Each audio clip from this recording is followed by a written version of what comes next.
ଆସୁଛି ଆମ୍ଭ ପାଖକୁ ଓ ହାତ। ଦେଖ ଆମ୍ଭ ଚକ୍ଷୁ ଥାଇ ଜଗତ ଅନ୍ଧାର, କିଛି ଦିଶୁ ନାହିଁ ତିଳେ ମାତ୍ର ହେ ପ୍ରିୟର।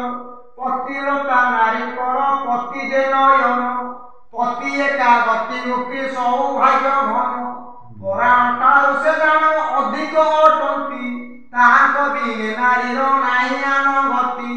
ଗତି ଏକା ଧର୍ମ ଅର୍ଥ କାମ ମୁଖ୍ୟ ହେତୁ, ସଂସାର ସାଗର ପାର ହୋଇବାରୁ ସେତୁ। ରମଣୀ ମାନଙ୍କର ପତି ସ୍ୱୟଂ ନାରାୟଣ, ଏହାରି ନ ମୁଖ୍ୟ ଲୋକ ଦେବ ସନାତନ।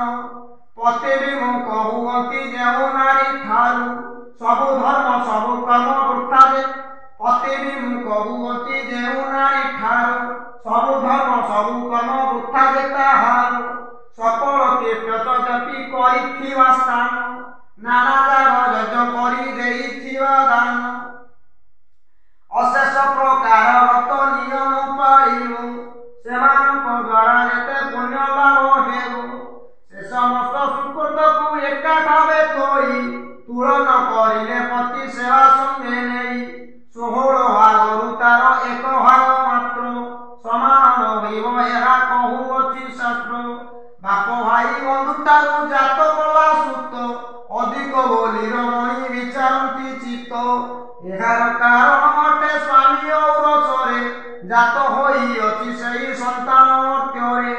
କିନ୍ତୁ ସେହି ପରି ସତେ ପୁତ୍ର ଠାରେ ତେତେ, ସ୍ନେହ ଏହା ପତି ଠାରେ ନାରୀର ରେତେ। ଯେଉଁ ଅସତୀ ରମଣୀ ପତି ନିନ୍ଦା କରେ, ଚିରରୁଗ୍ଣୀ ହୋଇ ସେହୁ ପଡ଼ଇ ନ କରେ। ଆବର କରଇ ହିଂସା ଦୋଷ ନାନା ମତେ, ପର ପୁରୁଷରେ ମନ ରଖାଇ ସନ୍ତତେ। ସେ ଅବଳା ବହୁ ପାପ ବହି ନିଜ ମୁଣ୍ଡେ, ଅନ୍ତକାଳେ ପଡ଼େ ଗାଳି ରୌରବ କୁଣ୍ଡେ। ପତିତ କୁଳୀନ ଅବା ନିରୋଗୀ ବା ରୋଗୀ, ଦରିଦ୍ର ଅଥବା ହେଉ ଧନ ଧାନ୍ୟ ଭୋଗୀ। ସୁନ୍ଦର ସ୍ୱରୂପବନ୍ତ ଗୁଣବନ୍ତ ଯୁବା, ନିର୍ଗୁଣ ବିରୂପ ଜଣା ଜୀର୍ଣ୍ଣ ହେଉ ହବା। ଆପଣା ପତିକୁ ଛାଡ଼ି ସତୀ ସ୍ତ୍ରୀ ଜନ, ଆନଠାକୁ ଯିବା ପାଇଁ ନ ବଳାଏ ମନ। ନ ଜାଣିବା ପଣରେ ବା ଯେବଳ କାମିନୀ, ସେ ନାୟିକା ସଦା ନ ଜାଣିବା ପଣରେ ବା ଯେବଳ କାମିନୀ। ତେଜନ୍ତି ପତିର ପାଶ ଲୋଭ ମୋହ ଘେନି, ସେ ନାୟିକା ସଦା କାଳେ ନରକରେ ପଡ଼ି। ଚନ୍ଦ୍ର ସୂର୍ଯ୍ୟ ଥିବା ଯାଏ